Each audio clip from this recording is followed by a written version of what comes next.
Hello everyone, कैसे हैं आप सब लोग। सिविल सर्विसेज एग्जामिनेशन की प्रिपरेशन अगर आप इंग्लिश मीडियम में करना चाहते हैं, दैट मीन्स अगर आप अपने मीडियम को हिंदी मीडियम से इंग्लिश मीडियम में शिफ्ट करना चाहते हैं और पूरी प्रिपरेशन इंग्लिश मीडियम में करना चाहते हैं जिससे कि आपके सिलेक्शन के चांसेस और ज़्यादा इन्हांस हो सकें और ज़्यादा इंक्रीज हो सकें। ऑलराइट, किसी भी तरीके का कोई भी डाउट है अगर आपको है इस चीज़ से, तो ये व्हाट्सएप नंबर है 7080507433। ठीक है, ये ऑफिशियल नंबर है चैनल का। ठीक है, आप इस पर मैसेज कर सकते हैं, बात करना हो टाइम ले सकते हैं पहले आप। ठीक है, बात भी कर सकते हैं। अब देखिए, अभी यूपीएससी का रिजल्ट आया। ठीक है, although I am very late कि मैं वीडियो बनाऊं, बट मैं सोच रहा था सब लोग वीडियो बना दें, फिर मैं उसके बाद वीडियो लेकर के आऊँगा, क्योंकि मेरी जो फोकस है वो सिर्फ हिंदी मीडियम के एस्पिरेंट्स हैं, क्योंकि उनके अंदर कोई ऐसी वीकनेस नहीं है जिसकी वजह से उनका सिलेक्शन रुक जाए। ठीक है, इसके बाद अभी हम लोग एनसीईआरटीज़ में भी जाकर के देखेंगे कि आप कैसे एनसीईआरटी से स्टार्ट करके और कैसे आप अपनी इंग्लिश को स्ट्रॉन्ग कर सकते हैं। एनसीईआरटी मीन्स यूपीएससी की पूरी प्रिपरेशन करते हुए आप अपनी इंग्लिश को स्ट्रॉन्ग करेंगे। ठीक है, और आपको फर्स्ट क्लास से ही डिफरेंस फील होगा। और हमारा एक ऐप भी है जिसको आप डाउनलोड कर सकते हैं, जिसका नाम है change the medium in English.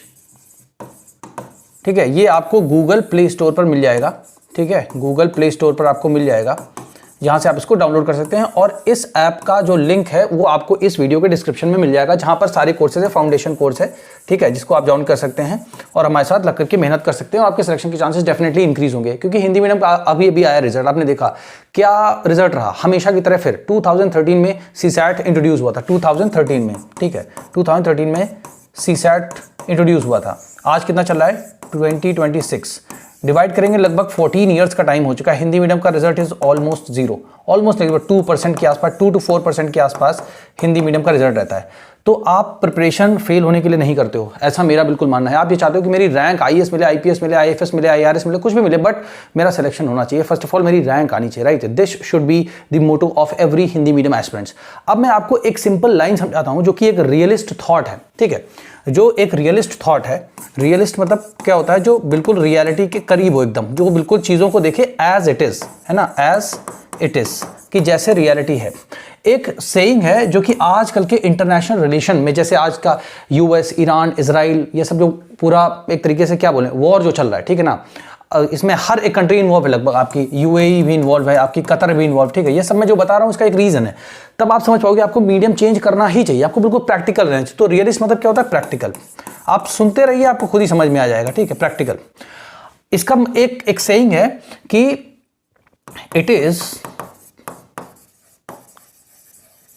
Is the argument of power, argument for not the power of argument. इसका मतलब कोई भी स्टूडेंट अगर समझे तो बताइए मुझे कमेंट में लिख के। देखो मैं आपको समझाता हूं। देखो इट मतलब ये है ना, और इज मतलब है दी आर्ग्यूमेंट, है ना। आर्ग्यूमेंट मतलब क्या है? तर्क। जो भी तर्क आप दे रहे हैं, जैसे मैं आपसे बोलूं कि आप हिंदी मीडियम से इंग्लिश मीडियम में शिफ्ट करो, आपका सिलेक्शन के चांसेस डेफिनेटली इंक्रीज होंगे, आप अपनी लाइफ में अच्छा करोगे डेफिनेटली। हिंदी मीडियम से करने के बाद नहीं होगा, 4 से 5 अटेम्प्ट में क्या करोगे आप? ठीक है, आप अपनी लाइफ को बिल्कुल वेस्ट नहीं जाने दे सकते। इतना मनी, इतना यूथ, एनर्जी, सब कुछ आप लगा रहे हैं, फेल होने के लिए नहीं कर रहे हैं डेफिनेटली। तो be practical, be very clear. सबकी कोचिंग अच्छी चल रही है, कोई आपको सब नहीं कराएगा। ये यूट्यूब पर इकलौता ऐसा चैनल है जो हिंदी मीडियम एस्पिरेंट्स के लिए कमिटेड है। ठीक है, अब देखो इसका मतलब मैं आपको बताता हूं उसका मीनिंग, है ना। और पावर मतलब क्या है? शक्ति। ठीक है, अब ये जो शक्ति है इसको मतलब हम बोलेंगे यूएस एक सुपर पावर है। ठीक है, हम बोलेंगे चाइना, इंडिया, ठीक है, रशिया, ठीक है, ये सब जो बड़े बड़े कंट्रीज हैं। ठीक है, बाकी आपके यूरोपियन यूनियन के जो कंट्रीज हैं, ठीक है, आपके फ्रांस हो गया, जर्मनी हो गया, ठीक है, ये सारे कंट्रीज। तो पावर, तो it is the argument of power. तो अगर मान लीजिए ये पावर मतलब यूएस कुछ कह रहा है, चाइना कुछ कह रहा है, ईरान कुछ कह रहा है, रशिया कुछ कह रहा है, ईयू कंट्री कुछ कह रही है, इंडिया कुछ कह रहा है। अगर इंडिया कुछ कह रहा है या यूएस कुछ कह रहा है, अभी देखो मैं इसको कैसे यूपीएससी से आपको जोड़ करके बता दूं कि हिंदी मीडियम और इंग्लिश मीडियम की स्थिति है क्या बेसिकली, कैसे आप समझ सकते हो, कैसे क्लियर डिसीजन ले सकते हो। ठीक है, ये तो पावर हो गया। तो पावर मतलब क्या होता है? इंटरनेशनल रिलेशन में कंट्रीज को पावर के नाम से संबोधित करते हैं, समझ गए आप। ठीक है, नॉट मींस नहीं, द पावर ऑफ आर्गुमेंट। तो पावर मतलब क्या है कि आर्गुमेंट में कितनी शक्ति, मतलब तर्क जो आपका है वो कितना सही है। अभी आज जैसे आपने वेनेजुएला को देखा होगा, वेनेजुएला, वहां के प्रेसिडेंट को या प्राइम मिनिस्टर को यूएस ने क्या किया? अरेस्ट कर लिया उठा करके, और वहां के जो ऑयल रिजर्व थे उन पर अपना कब्जा कर लिया एक तरीके से। ठीक है, 1 जनवरी को ये सब हुआ था। ठीक, आप समझ सकते हो। तो क्या है कि आर्गुमेंट, जैसे आप हिंदी मीडियम के हो, तो अगर हिंदी मीडियम के हो तो आपका आर्गुमेंट चाहे जितना भी पावरफुल हो कि भाई हिंदी मीडियम के लिए भी कुछ करो, उसमें ट्रांसलेशन होता है, हम समझ नहीं पाते हैं, उसके बाद हिंदी मीडियम के नंबर कट जाते हैं, समझ रहे हो, आपका प्रीलिम्स भी ही नहीं क्लियर हो पा रहा है, क्योंकि भाई जब आप सारा कुछ हिंदी में पढ़ोगे तो जब रीडिंग कॉम्प्रिहेंशन करने का टाइम आएगा 80 क्वेश्चन जो सीसैट में आते हैं उसमें लगभग 30-40 क्वेश्चन 25 क्वेश्चन रीडिंग कॉम्प्रिहेंशन से आते हैं, इंग्लिश के रीडिंग कॉम्प्रिहेंशन से आते हैं, जो कि almost half of the paper है, ठीक है। और वैसे ही इतना ज्यादा उसका लेवल हाई है कि अच्छे अच्छे लोग उसमें फेल हो जाते हैं।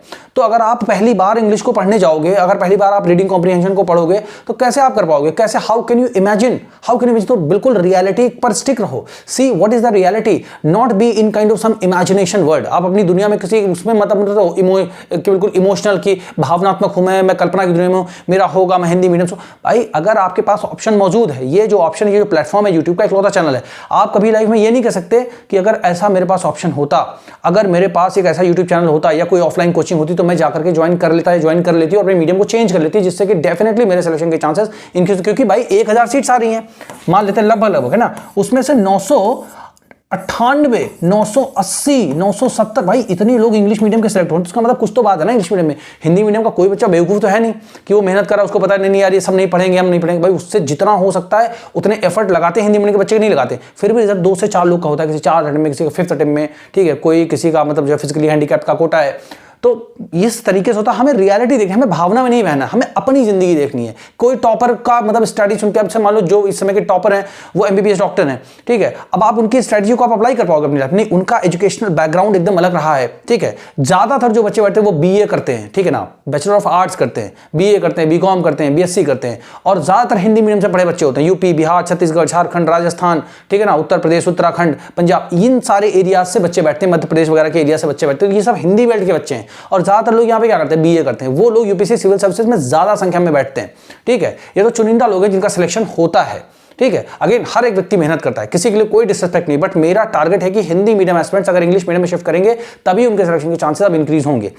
तो ये जो मैंने सेइंग आपको बताई कि यहां पर अगर यूएस कुछ कह रहा है तो पावर जो कंट्री है उसका तर्क कुछ भी हो, तर्क में कोई ताकत हो या ना हो, बट जो वो बोलेगा वही, जैसे हिंदी में होता है जिसकी लाठी उसकी भैंस, ठीक है।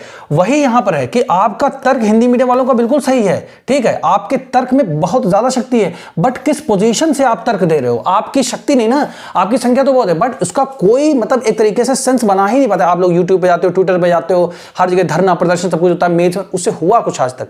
तो मैं ये कहूंगा कि टाइम आपके पास है, उसको वेस्ट मत करो, उसको आप सही जगह पर लगाओ। तो इस सेइंग को आप लिख करके रख लो कहीं, it is the argument of power not the power of argument. तो पावर आर्गुमेंट में कितनी है, तर्क में कितनी शक्ति है, does not matter at all in today's world. It is a very practical world, don't get emotional fool, ठीक है ना। हाँ, और बहुत से लोग इंग्लिश मीडियम की भी कोचिंग चलाते हैं ठीक है।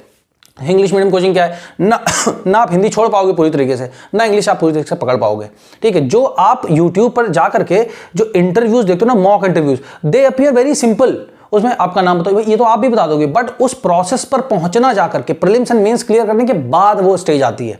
तो पहले प्रीलिम्स एंड मेंस पर हमारा फोकस होना चाहिए, आंसर राइटिंग पे फोकस होना चाहिए, वोकैबुलरी पे होना चाहिए, रीडिंग कैसे करनी है उसकी होनी चाहिए, रीडिंग की क्या एक स्टाइल क्या होता है, तरीका क्या होता है, आर्ट क्या होती है रीडिंग की, वो सब। और ये सब चीज बिल्कुल कठिन है, आपको अलग से कोई वक्त, पूरा हमारा कोर्स स्ट्रक्चर्ड है बिल्कुल, आप उसको ज्वाइन करिए फर्स्ट क्लास से, you will feel the difference, you will feel very confident that yes I would be definitely able to change my medium from Hindi to English. And now watching these classes you will be able to understand every line, every single word. अभी मैं आपको NCERTs को read करके भी बताऊंगा कि कैसे आपको नोट्स लेना है, कैसे आपको इंग्लिश में स्पीकिंग कैसे करना स्टार्ट करना है, कैसे इंपॉर्टेंट उसमें से नोट्स निकालने, की पॉइंट्स कैसे निकालने हैं, आइडेंटिफाई कैसे करना है, ठीक है, कंसेप्ट को समझना कैसे है, वर्ड मीनिंग अगर आती है बीच में तो वर्ड मीनिंग को कैसे समझना है, वोकैबुलरी को कैसे स्ट्रांग करना है, कहीं और नहीं जाने की जरूरत है। ग्रामर अगर बीच में आएगी तो उसको भी समझाएंगे, तो इसलिए डरिए मत, कोई बहुत बड़ी चीज नहीं है, चेंज हो जाएगा, तभी मैं इस चीज को बना रहा हूं, ठीक है, ओके।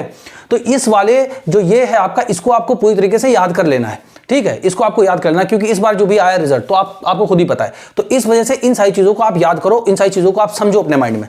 जब आप इस चीज को बिल्कुल रियल आप अपने माइंड में रखिए कि क्लैरिटी, एक वर्ड को याद रखिए, क्लैरिटी मतलब हिंदी में क्या होता है, स्पष्टता, ठीक है ना, स्पष्टता, बिल्कुल स्पष्ट रहिए अपनी लाइफ में। कंफ्यूजन की स्टेट में अगर आप रहेंगे, सोच रहे हैं अच्छा मैं चेंज करूं ना करूं, भाई आप सोचते रह जाओगे, कोई आपके सोचने से पत्ता भी नहीं हिलने वाला, आपके कर्म करने से, एक्शन करने से ही कुछ हो सकता है, ठीक है। तो और बहुत कम फीस है हमारी, ठीक है, ऐसा नहीं कि 1.5 लाख 2 लाख 2.5 लाख ये सब नहीं है, ठीक है। आप आओगे करोगे, आपको पता चलेगा कि हाँ सही में मेहनत की जा रही है, ठीक है। आपको डेली इंग्लिश स्पीकिंग की प्रैक्टिस कराई जाएगी, डेली आंसर राइटिंग की प्रैक्टिस कराई जाएगी। अब देखिए आकर के देखते हैं कि कैसे